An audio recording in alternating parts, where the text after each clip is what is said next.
In this lesson, we'll be looking at how we can use SQL statements in Delphi, and we'll be focusing on the update statement. And this is a part of the Information Technology Grade 12 CAP syllabus. And although this might not be in your actual exams, it's very useful ideas and techniques that you could use in your PAT project. So just a reminder before we get to the actual update about the components that we use, predominantly that we've used whenever you connect a database with Delphi is you've used an ADO table. However, when you're using SQL statements, you're going to use an ADOQuery component instead. All the other components are the same, but the ADOQuery is the one that you would use. And the reason for that is because there are some properties in that ADOQuery which allow you to insert SQL statements. And that property, ironically enough, is called SQL. So there's a SQL property. It looks very similar to, or works very similar to, like our memo control, where you got lines.add. Well, with the ADOQuery, you got SQL.add. So you can add lines of SQL statements to the ADOQuery and execute them later. But whenever we're using the ADOQuery, we normally close and then clear the query. From there, we start dealing with the SQL property and starting adding lines of SQL statements. When you're dealing with a lot of lines, it's nice using each line individually so that it doesn't become one long line in your Delphi code. You can break it up into separate segments, and you can construct your SQL statement using the line or the .add property. And then once you've done that, now if you are using a select statement, as you will see in our previous video, then you would have to use the property where you open the ADOQuery. But because we're doing a query where we're executing something like an insert or an update, we're changing something to the database, then we use the execute SQL command, which looks like that. So any delete or update or insert uses that. So let's go have a look at an example. So here we've got a form where we've got a DB grid and we've got some components that we're going to interact with.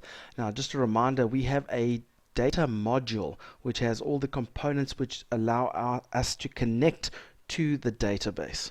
So we've got a connection, ADO connection, which connects to the database. Remember, we said we're not going to use the ADO table, we're going to use the ADO query. You can see that little question mark, that's what the component looks like. And so this ADO query connects to the ADO connection, and inside there we're going to manipulate its SQL properties and so on.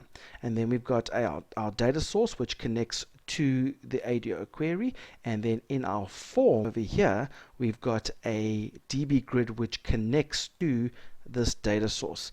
Now, just a reminder that this is all in a separate data module called dmmusic_u. So we have added that at the top of our form here. In this form, at the top of the code under users, we've added the dmmusic_, which you can see over there. We've added it over there.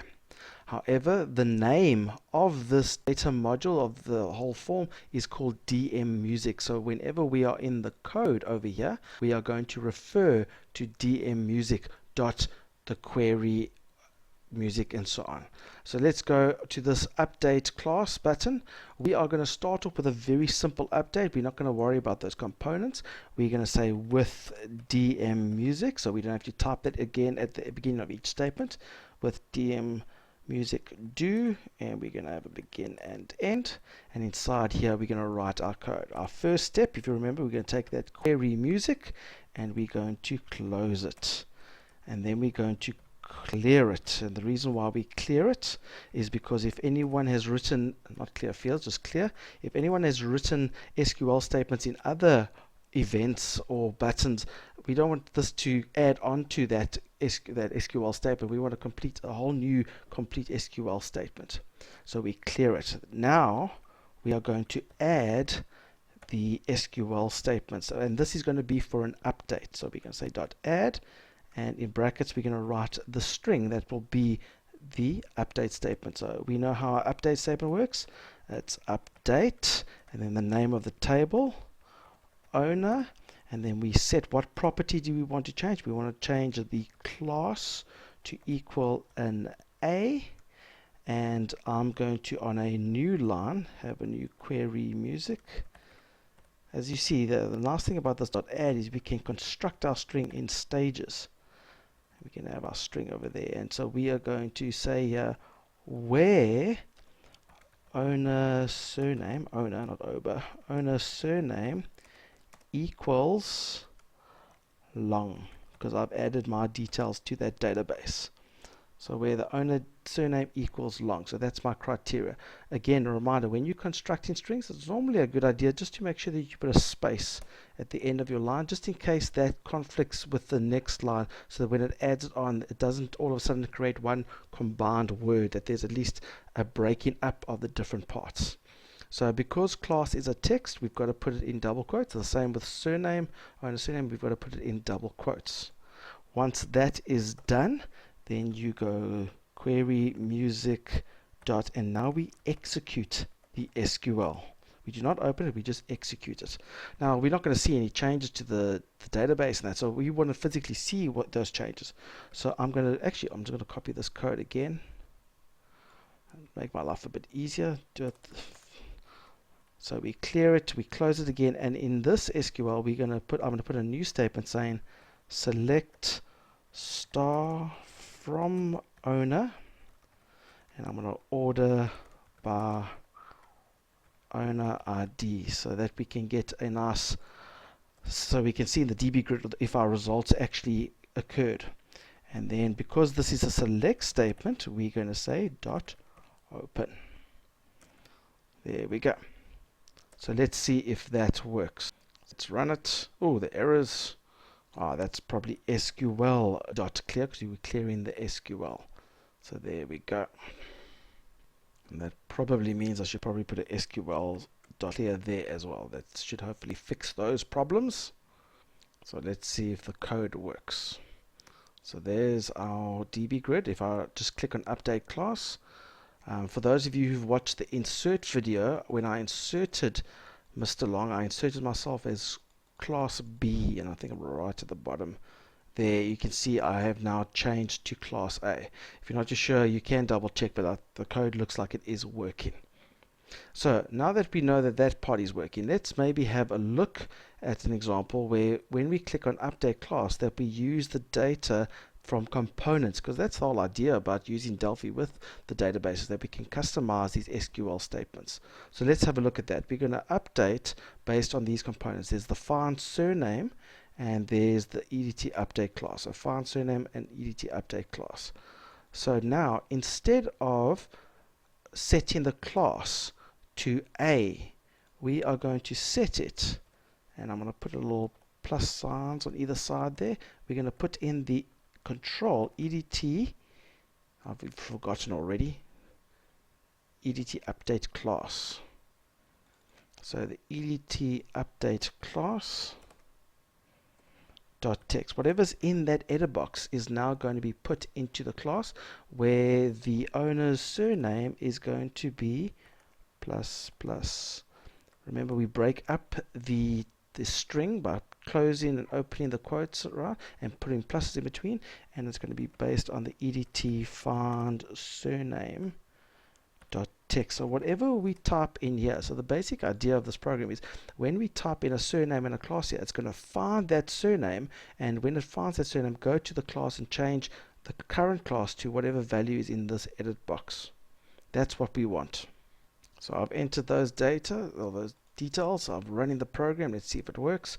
Remember, I was in the A class, and I changed to the A class, and I hated the A class. There were terrible people there. I want to change to the B class. So look for Mr. Long in the database under owner surname. When you find him, change his class to B. It displays the results, and we go down. There we go. Mr. Long is back into his home class B. He's a much happier person, and the world is now a better place.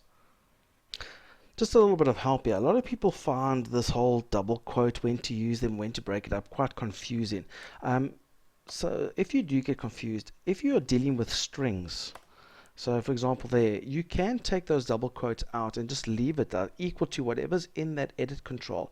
And then if you're dealing with, like, if this was a integer value, then obviously you would convert it from an integer to a string. And if it was a integer value that we're comparing it to, like if this was grade, then we wouldn't need to put the double quotes there. But because we're dealing with a text field, class is a text field, we need to have some sort of quoting of the text that we're referring to. Now, if I take those double quotes out, what you could do instead is use the function called quoted string. And you put quoted string around it, then you don't have to worry about the double quotes. Some people find it a lot more simpler, so if you prefer that method, then you're welcome to use it. It should work the exact same way. So you'll see there's no double quotes. There is, so you could take them out, and instead of, when you're dealing with strings, you can just say quoted string when you want to put the quotes in the SQL statement. So if I change to the D class now, there you go, you can see I've changed to the D class.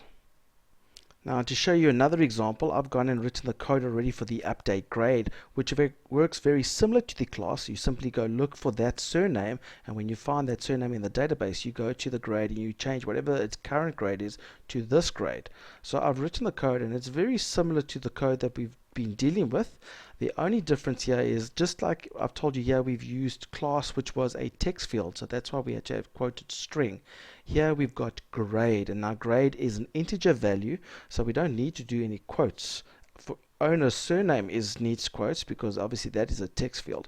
But here we simply take the value that's coming from that spin edit, and we convert it from an integer to a string, because we just want it like it is. There's no quotes needed, and it should work exactly like the way we've specified. So if I run this code, and I go and I change Mr. Long, we're now in grade 8. Let's update that. I've progressed from 11 to 8. Oh, it's such a far fall. No, I want to go to grade 12. So let's click update grade. And if I go down again, there we go. Mr. Long is finally in grade 12, and hopefully will be leaving school soon. So just to recap, we're going to be using our data module. So we're going to be using that ADOQuery component. We first clear it. We should have actually closed it as well, but in this case we didn't. But you close it and you clear it. Then after that, the SQL.clear, don't make the mistake I did. Then we go and we add the parts of our SQL statement. If you're not sure how to do an update statement in SQL, go look at our update video, which deals with just how to do an update statement. And then once you know how to do that well, you can come here and play around with doing it in Delphi. And then, so you put in update, the table name, you set what fields you want to edit, and then the where part is where you put the criteria of how it must be, or which fields must be updated. And then you use the execute SQL property to run that code. And to see your results, I would recommend that you go through that process again, this time having a select statement where you can see if the results were successful. As I mentioned earlier, for more videos about the update SQL statement by itself, as well as other videos on SQL statements, other videos on how we can work with Delphi and databases, and a lot of other resources for your IT and CAT needs, please go to our YouTube channel. You can subscribe. You can also go to our Facebook page. We'd love for you to like it so that you can keep up to date whenever we post new information, new videos. And you can use that, or you can follow us on Twitter and you'll get the same information. And remember, don't do it the long way, do it the Mr. Long way.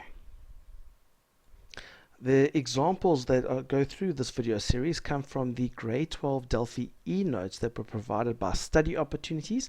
These e-notes are available in 2014. From 2015, you may purchase their textbooks, which will cover the grade 12 CAPS syllabus. If your teacher is interested in getting these textbooks, you're welcome to go to the website to find out more details there.